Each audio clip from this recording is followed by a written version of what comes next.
नमस्कार दोस्तों, मैं हितेश मिश्रा आप सभी का स्वागत करता हूं डिकोड एग्जाम के इस डेली करंट अफेयर्स प्रोग्राम में। कैसे हैं आप सभी लोग? आई होप आप सभी लोग अच्छे होंगे और अपनी पढ़ाई को बहुत ही बेहतर ढंग से कर रहे होंगे। देखिए आज है 26 सितंबर अर्थात 26 सितंबर और आज की कुछ महत्वपूर्ण करंट अफेयर्स पर हम लोग चर्चा करें। इसके पहले आपसे रिक्वेस्ट है कि प्लीज वीडियो को आप लोग ज्यादा से ज्यादा क्या करिए, शेयर कर दीजिए। इसके साथ में जो है आप लोग शेयर करने के साथ साथ में जो है क्या करिए, वीडियो को लाइक भी कर दीजिएगा। और मैं फिर से एक बात आपसे कह रहा हूं कि प्लीज आप लोग पढ़ाई को अपने बहुत ही अच्छे ढंग से करते रहिए। एग्जाम आपके बहुत ही क्या है, नजदीक आ रहे हैं, तो प्लीज आप लोग अपने स्टडी पर फोकस हो जाइए। तो आइए हम लोग सेशन की स्टार्टिंग करते हैं। और उसके पहले आपको सूचना देनी थी जो कि मैं डेली आज समय दे रहा हूं। सूचना क्या है कि अगर आपका फोकस आरओ एग्जाम पे है तो आप लोग अपनी प्रैक्टिस जो है बहुत ही बेहतर ढंग से कर सकते हैं। किसके माध्यम से? डिकोड एग्जाम का एक प्रोग्राम चल रहा है अभी, RO prelims 2024 video test series. इसके माध्यम से आप लोग जो है बहुत प्रकार के प्रश्नों की क्या कर सकते हैं, प्रैक्टिस कर सकते हैं। और ये अपने आप में आपके लिए क्या होगा, काफी ज्यादा फायदेमंद होगा, क्योंकि नया जो ट्रेंड है आपके एग्जाम का वो क्या है, जो है बदल रहा है। और उस ट्रेंड के अकॉर्डिंग अपने को सरवाइव करना अपने आप में क्या होता है, एक बड़ा टास्क होता है। ऐसी स्थिति में आपको जो है क्या करना पड़ेगा, प्रैक्टिस करनी पड़ेगी। Practice practice and more than practice. और इसके लिए प्रोग्राम आपके लिए क्या है, बेहतर होगा। इस प्रोग्राम में क्या है, 7,000 प्रश्नों का क्या किया जाएगा, इसके माध्यम से पूरे जो है आपकी सिलेबस का जो है क्या किया जाएगा, पूरे पाठ्यक्रम को कवर अप किया जाएगा। इसके अलावा परीक्षा का जो वर्तमान ट्रेंड है हमने आपको बताया कि उसी के जो है अकॉर्डिंग आपको प्रश्न दिए जाएंगे प्रैक्टिस करने के लिए। Topics and subject wise details target for क्या, रिवीजन, यानी कि रिवीजन के लिए जो है आपको टारगेट दिया जाएगा। 3 टाइम्स कंप्लीट रिवीजन आपको कराया जाएगा, जिसमें से आपको क्या हो जाए, सॉल्व और unsolve PDF of every test, सभी टेस्ट की जो है सॉल्व और अनसॉल्व पीडीएफ फाइल आपको दी जाएगी। इसके अलावा 4000 प्रश्नों का डिटेल्स वीडियो सॉल्यूशन आपको दिया जाएगा। जिसके अलावा इसमें 15 क्या होंगे, फुल लेंथ टेस्ट होंगे, जिसमें प्रश्नों की संख्या कितनी होगी, लगभग 3000 प्रश्न आपको दिए जाएंगे। और ये प्रश्न आपके बेसिकली सबसे बड़ी बात क्या है कि बाइलैंग्वेज होंगे, अर्थात ये इंग्लिश और हिंदी दोनों में होंगे, अर्थात ये आपकी प्रैक्टिस के लिए बहुत ही क्या है, महत्वपूर्ण है। तो अगर आप इस प्रोग्राम से जुड़ करके अपनी तैयारी में और निखार लाना चाहते हैं और बेहतर करना चाहते हैं तो आप संस्थान के व्हाट्सएप नंबर पे, अर्थात वहां पर मैसेज आप क्या लिखेंगे, वहां लिखेंगे आप वीडियो टेस्ट, और वीडियो टेस्ट लिख करके आपको व्हाट्सएप कर देना है। किस पे आपको व्हाट्सएप करना है, 9506742546 पर, या आप व्हाट्सएप कर सकते हैं 6307495944 पर।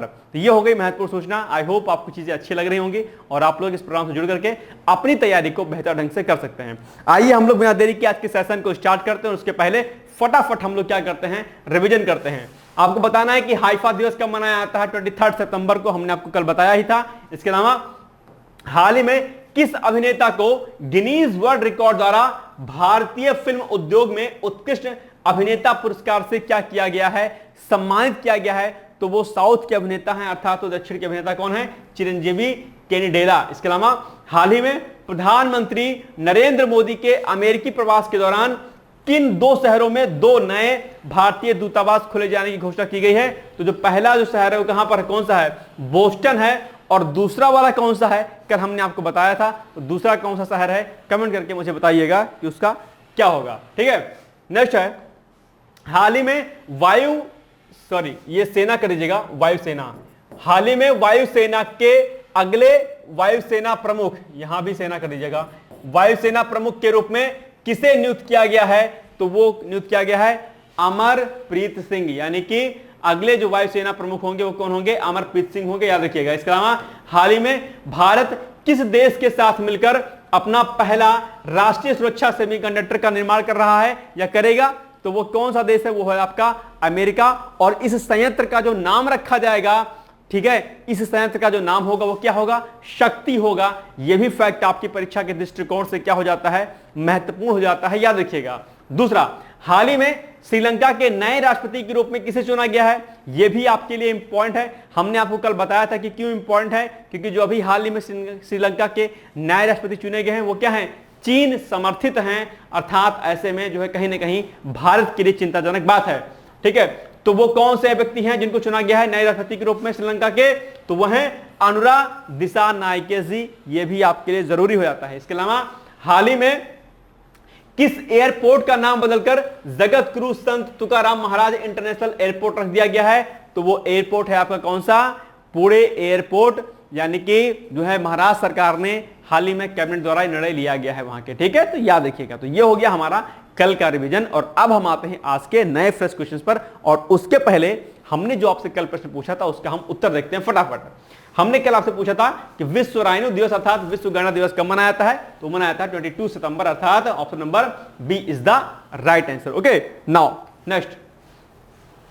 अब देखिए पहला प्रश्न आज हमारे सामने है। पहला प्रश्न क्या है कि हाल ही में किसे मिस यूनिवर्स इंडिया 2024 का खिताब जीता है?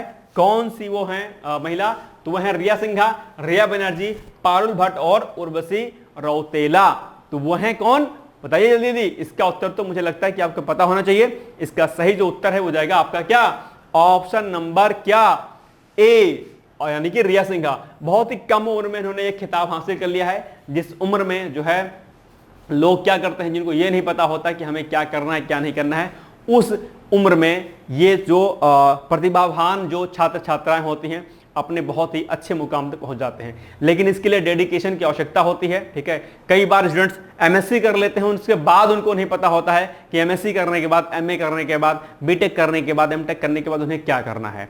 ये हाल है आज के युवाओं का, क्योंकि क्लियरिफाई उन्हें नहीं होता कि बेसिकली क्या करना है। यदि आज के समय में आपको सक्सेस होना है तो उसके लिए आपको अपना एक गोल बनाना होगा, एक तय करना होगा कि मुझे इस तय समय सीमा के भीतर इस लक्ष्य की प्राप्ति करनी है। यदि आपका लक्ष्य आरओ का है तो हर हाल में आप सिंगल एक एग्जाम पे लग जाइए, सब कुछ छोड़ दीजिए। पीसीएस टारगेट हो तो पीसीएस पे लग जाइए, यूपीएससी का टारगेट हो यूपीएससी पे लग जाइए, TGT, PGT, NEET, JEE, IIT, जिसका भी आपका फोकस है उस एक एग्जाम पे लगिए और धुआंधार तरीके से मेहनत करिए। फिर देखिए कि आपका जो है आपको सफलता क्यों नहीं मिलती है। लेकिन दिक्कत क्या होती है, आज हम इस एग्जाम पर फोकस कर रहे हैं, कल हम इस एग्जाम को, कल पेट का दे रहे हैं तो कल सीटेट का दे रहे हैं, कल जो है नेट का दे रहे हैं तो कल किसी अन्य एग्जाम में दे रहे हैं, कल पीसीएस दे रहे हैं तो कल कहीं पर कुछ और दे रहे हैं। ऐसा नहीं करना है आपको। किसी एक या दो एग्जाम पर आप जो है जो सिमिलर एग्जाम हो उन पर आप फोकस करिए और फिर देखिए कि आपको सफलता कैसे नहीं मिलती है। किस्मत ही खराब हो, ठीक है, कई बार ऐसा होता है कि ईश्वर आपसे चाहते हैं कुछ आप बेहतर करो, उस केस में हो सकता है आपको सफलता न मिले। अन्यथा यदि आप मेहनत करेंगे तो निश्चित तौर पर आपको सफलता जरूर मिलेगी। ठीक है, चलो आगे बढ़ते हैं। तो हाल ही में क्या है, रिया सिंघा जी को मिस यूनिवर्स इंडिया 2024 का खिताब जो है उनके नाम हुआ है। और अगले स्टेप में यानी कि अब वो क्या करेंगे, अब वो भारत का जो प्रतिनिधित्व है वो अब अंतरराष्ट्रीय मिस यूनिवर्स प्रतियोगिता 2024 में करेंगी, जो कि कहां पर आयोजित होगा? मैक्सिको में इसका आयोजन किया जाएगा। इसके अलावा मिस यूनिवर्स प्रतियोगिता का आयोजन पहली बार कब किया गया था भाई साहब? तो इसका आयोजन पहली बार 1952 अर्थात वर्ष 1952 में किया गया था। यह भी आपको जानकारी रखनी चाहिए। इसके अलावा निम्नलिखित में से कौन सा देश क्वाड समूह में शामिल नहीं है? क्वाड अभी बेसिकली क्या है, चर्चाओं में है। भारत के द्वारा जो है अभी जो प्रधानमंत्री हैं भारत के पीएम मोदी जी, वो अमेरिका की यात्रा पर थे और वहां पर क्वाड समूह की बैठक वगैरह भी संपन्न हुई है। ऐसे में कहीं ना कहीं क्वाड जो है आपके लिए जरूरी होता है। हालांकि क्वाड के ऊपर ऑलरेडी हमने एक बार प्रश्न बनाया था आपको, लेकिन आज मैं फिर से प्रश्न दे रहा हूं और आपको बताना है कि क्वाड में निम्नलिखित में से कौन सा देश शामिल नहीं है? भारत नहीं है, ऑस्ट्रेलिया नहीं है, जापान नहीं है, फिर नेपाल नहीं है। जल्दी मुझे इसका उत्तर बताओ, क्योंकि यह प्रश्न मैं आपको करा चुका हूं ऑलरेडी पहले से। क्वाड के बारे में हमने आपको प्री के करंट में भी कराया था, प्री में भी, और हमने मेंस में इसके लिए एक क्वेश्चन भी आपको प्रैक्टिस करने के लिए दिया था। मुझे जल्दी से इसका उत्तर बताइए क्या होगा।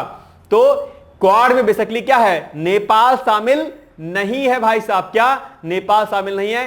क्वाड में भारत है, ऑस्ट्रेलिया है, जापान है और कौन सा देश है? और इसमें जो देश चौथा है वो है आपका कौन सा? अमेरिका। कौन? अमेरिका। तो ठीक है, नेपाल नहीं है, बाकी चार हैं। और क्वाड के बारे में आपको पता होगा कि जो जापान के तत्कालीन जो प्रधानमंत्री शिंजो आबे थे, ठीक है, उनके ही जो है दिमाग में पहली बार क्वाड की बात आई थी, लेकिन जो है प्रॉपर तरीके से वो नहीं आ पाया। उसके बाद वर्ष 2017 में नए सिरे से क्वाड की स्थापना की गई थी। ठीक है, तो क्वाड में शामिल कौन से देश हैं आप लोग देख पा रहे होंगे। क्वाड में शामिल जो देश हैं वो है अमेरिका, ऑस्ट्रेलिया, जापान और भारत। ठीक है, याद रखिएगा। और आइए हम लोग क्वाड के बारे में कुछ एक फैक्ट देख लेते हैं।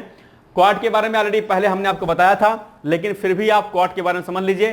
क्वाड हिंद प्रशांत जो है क्षेत्र में क्या है, एक तरीके से अपने आप में बहुत ही व्यापक जो है वहां पर कार्य कर रहा है। और ऐसे में चाइना कहीं ना कहीं से क्या हो रहा है, इस पर नेगेटिव इंपैक्ट उसके ऊपर पड़ रहा है। मतलब कहीं ना कहीं वो क्वाड से कहीं ना कहीं डरता है एक तरीके से देखा जाए, क्योंकि ये अपने आप में बड़ी शक्तियां हैं। भारत ऑलरेडी आप जानते हैं कि इस समय महाशक्ति के रूप में उभर रहा है, अमेरिका ऑलरेडी जो है टॉप में है, इसके अलावा ऑस्ट्रेलिया जापान अपने आप में क्या है, अपने आप में बड़ी अच्छी कंट्री मानी जाती है। और ऐसे में कहीं ना कहीं चीन के लिए जो है क्या रहता है, टेंशन वाली बात रहती है क्वाड समूह से। ओके, तो क्वाड समूह की अगर महत्ता की बात करते हैं, स्थापना इसकी 2007 में हुई थी। यह इन 4 देशों का, ठीक है, जो भी 4 देश आपने देखे, एक अनौपचारिक क्या है, मंच है जहां मिलकर एशिया प्रशांत क्षेत्र की क्या, एशिया प्रशांत क्षेत्र की रणनीतिक सुरक्षा और आपसी सहयोग पर क्या होती है, चर्चा होती है। याद रखिएगा, उद्देश्य क्या है, एशिया प्रशांत क्षेत्र में समुद्री सुरक्षा को मजबूत करना। इस एरिया में दरअसल क्वाड का दबदबा है और ऐसे में ही चीन को कहीं ना कहीं प्रॉब्लम होती है। ठीक है, तो क्वाड की महत्ता क्या है भारत के परिप्रेक्ष्य में, या क्वाड के बढ़ते जो है क्या, बढ़ते दबदबे के बीच में चीन पर इसका क्या असर पड़ेगा, इस पर भी प्रश्न आपके एग्जाम में किसी भी प्रकार से पूछ सकता है। यानी कि क्वाड की इंपॉर्टेंस, क्वाड का रोल, ये सारी बातें आप लोग अपने एग्जाम के लिए क्या करिएगा, रेडी कर लीजिएगा। भाई साहब, टास्क आज का पहला है, हालांकि टास्क हमने आपको पहले भी दिया था, लेकिन फिर से मैं आपको दे रहा हूं कि अगर आपने उस दिन नहीं किया होगा तो क्वाड के बारे में जो आपने मुख्य परीक्षा की जो कॉपी बनाई होगी वहां पर या नोट्स वाली कॉपी में आप लोग नोट डाउन कर लीजिएगा, टास्क वाली कॉपी में। अगर आप वीडियो पर नए हैं तो मैं आपको बता दूं कि मैंने आप लोगों को 2 कॉपी बनवाई है। एक कॉपी जो हमने आपको बनवाई है वो बनवाई है क्या, किस किस की, टास्क की। अर्थात जब वीडियो के करंट अफेयर्स कराते समय मैं आपको कुछ कुछ चीजें नोट डाउन करने के लिए कहता हूं कि ये पॉइंट है, तो उन चीजों को आप लोग नोट्स के फॉर्म में, किसके फॉर्म में, नोट्स के फॉर्म में अपने टास्क वाली कॉपी में नोट करेंगे। इसके अलावा वीडियो के अंत में मैं आपको मेंस के लिए क्या, मेंस के लिए एक जो है क्या कर देता हूं, एक क्वेश्चन देता हूं प्रैक्टिस करने के लिए, जो के लिए बहुत ही महत्वपूर्ण होता है। उस टॉपिक को आप लोग जो है क्या करिएगा, मेंस के नाम से कॉपी बनाइएगा, मेंस टेस्ट के नाम से, वहां पर आप लोग इसको प्रैक्टिस करिएगा। ठीक है, बहुत फायदा मिलेगा भाई साहब, मैं जनरली आपको बता रहा हूं, आप करके देखिए 15-20 दिन, फिर आप मुझसे मिलिएगा। ठीक है, चलो आगे बढ़ते हैं। और क्वाड बनाने का सर्वप्रथम विचार हमने आपको बताया 2007 में जापान के तत्कालीन प्रधानमंत्री शिंजो आबे का था। हालांकि उस समय यह अस्तित्व में नहीं आ पाया था। इसके बाद वर्ष 2017 में क्वाड की स्थापना जो है एक नए सिरे से की गई थी। ठीक है, नेक्स्ट है, निम्नलिखित में से किस अधिनियम के तहत चाइल्ड पोर्नोग्राफी देखना और डाउनलोड करना क्या है, दोनों ही अपराध है। महत्वपूर्ण क्वेश्चन है, महत्वपूर्ण क्वेश्चन इसलिए है क्योंकि इसी विवाद पर, इसी मुद्दे पर अभी हाल ही में उच्चतम न्यायालय अर्थात सुप्रीम कोर्ट ने एक निर्णय दिया है कि भाई साहब क्या, जो पॉस्को अधिनियम 2012 है, उस पॉस्को अधिनियम 2012 के अंतर्गत चाइल्ड पोर्नोग्राफी को देखना और डाउनलोड करना, कुछ भी करना जो है क्या है, अपराध की श्रेणी में आता है, दंड की श्रेणी में आता है। और शायद मद्रास हाई कोर्ट के डिसीजन को इन्होंने क्या किया था, पलट दिया था, जिसमें से एक व्यक्ति ने क्या किया था जो है, जो चाइल्ड पोर्नोग्राफी था उसको, उसके 2 वीडियो डाउनलोड किया था, शायद ऐसा कुछ मुद्दा था। ठीक है, तो मद्रास हाई कोर्ट के जो है आदेश को पलटते हुए जो है सुप्रीम कोर्ट ने डिसीजन दिया है कि भाई साहब अगर जो है आप पोर्नोग्राफी, चाइल्ड पोर्नोग्राफी को देखते हैं या डाउनलोड करते हैं या उसको समाज में विस्तारित करने का प्रयास करते हैं, तो आप पर जो है क्या होगी, कार्रवाई हो जाएगी, यानी कि आप दंड के भागीदार होंगे। तो भाई साहब जरा ध्यान दीजिएगा इन सब चीजों का। ठीक है, और आप एक सब समाज के क्या हैं, एक व्यक्ति हैं, और सब समाज में अगर आप रहते हैं तो आप ऐसी चीजों से दूर रहिएगा और ऐसे चीज को करने वाले लोगों के ऊपर जो है आप कार्रवाई करवा सकते हैं। ठीक है, चलो, तो अधिनियम कौन सा है हमने अभी फट से आपको बता ही दिया। अब बताते समय तो वो कौन सा अधिनियम है, पॉस्को अधिनियम 2012 या पॉस्को अधिनियम 2020 या बीएनएस की धारा 124 या इनमें से कोई नहीं, तो भैया ये है आपका क्या, ये है आपका ऑप्शन नंबर ए, यानी कि पॉस्को अधिनियम 2012। एक बात ध्यान रखिएगा, ये जो पॉस्को अधिनियम है भाई साहब, ये आपके एग्जाम के लिए बहुत ही महत्वपूर्ण है। तो तुरंत आज का आप टास्क नोट करिए, टास्क नंबर,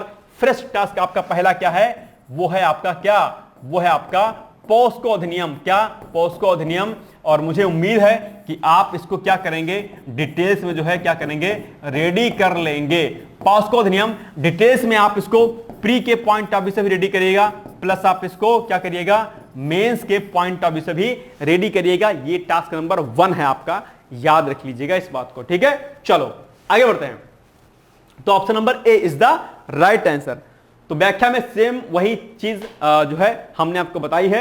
यहां पर एक फैक्ट अलग से देख लीजिए कि जो पीठ थी उन्होंने क्या बोला है, उन्होंने बोला है कि पीठ द्वारा पॉक्सो अधिनियम की धारा क्या है 15, पॉक्सो अधिनियम जो है उसकी धारा 15 के तहत जो उन्होंने इसको डिटेल्स में एक्सप्लेन किया और कहा कि बच्चों से संबंधित अश्लील सामग्री को एकत्रित करना दंड की श्रेणी में आता है। कोई भी चीज जो बच्चों से संबंधित होती है, वो अश्लील संबंधी जो भी जानकारी अगर आपके पास होगी, मतलब कोई भी चीज एकत्रित करते हैं तो वो दंड की श्रेणी में आएगा। ठीक है, इसी से जो है क्या होता है, नकारात्मक इंपैक्ट पड़ता है और यौन शिक्षा कहीं ना कहीं क्या है, जरूरी है आज के समाज में, ऐसा लोग बोलते हैं। झारखंड में इस प्रकार की एक जो है योजना चलती है। उस योजना का नाम अगर आपको पता है तो मुझे कमेंट बॉक्स में जाकर कमेंट करिएगा कि बेसिकली यौन शिक्षा को लेकर के झारखंड सरकार में कौन सी योजना चल रही है। इंपॉर्टेंट भी है, अगर आपको पता है तो कमेंट करिएगा, नहीं पता होगा तो मैं कल बता दूंगा। ठीक, चलिए बाकी सारी चीजें वही यहां पर लिखी हुई हैं जो हमने आपको जस्ट अभी जो है बताई कि पॉस्को अधिनियम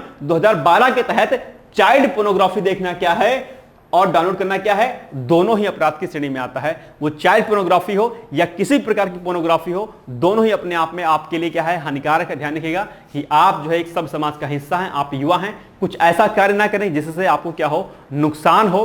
ठीक है, क्योंकि ध्यान रखिएगा हम हमेशा बात किसकी करते हैं, अस्तु मां सद्गमय, ओम तमसो मां ज्योतिर्गमय और ओम मृत्योर्मा अमृतम गमय। अर्थात हे ईश्वर हमें असत मार्ग से सत मार्ग की ओर ले चलो, हे ईश्वर हमें अंधकार से प्रकाश की ओर ले चलो और हे ईश्वर हमें मृत्यु से मोक्ष की ओर ले चलो। ऐसे में आप युवा हैं और आपके लिए सब चीजें जो है बहुत जरूरी हैं, अर्थात इन चीजों से दूर रहना आपके लिए क्या है, हितकारी होगा। ठीक, याद रखिएगा इन सब बातों को। चलिए आगे बढ़ते हैं, क्योंकि संस्कार बेसिकली बहुत जरूरी होता है और यदि आप में संस्कार नहीं होगा तो शायद आप अपने आने वाली पीढ़ी को जो है संजोकर नहीं रख पाएंगे। ओके, आइए बढ़ते हैं आगे। नेक्स्ट है, हाल ही में भारत की तरफ से किसके द्वारा 19वीं भारत ऑस्ट्रेलिया संयुक्त मंत्री स्तरीय आयोग की बैठक की सह अध्यक्षता की, किसने की, अर्थात जो अभी क्या हुई है, ऑस्ट्रेलिया में एक जो है मंत्री स्तरीय संयुक्त मंत्री स्तरीय आयोग की बैठक की अध्यक्षता की गई है। उसमें उस बैठक में अर्थात